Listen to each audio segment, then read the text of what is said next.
నమస్తే TVN 99 news కి స్వాగతం.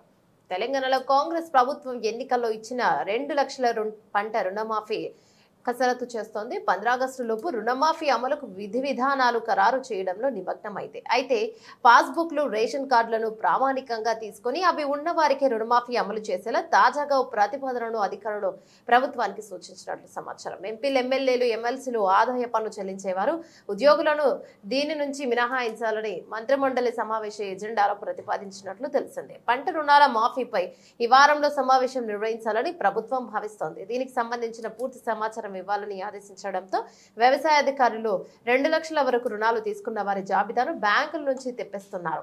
మరో 2-3 రోజుల్లో ఈ జాబితా అధికారులకు చేరనుంది. ఈలోపు రుణమాఫీని ఎవరెవరికి అమలు చేయాలనే దానిపై వ్యవసాయ శాఖ వివిధ ప్రణాళికల ప్రతిపాదికన విస్తృత స్థాయిలో అధ్యయనం చేస్తోందని ప్రభుత్వ వర్గాలు వెల్లడించాయి.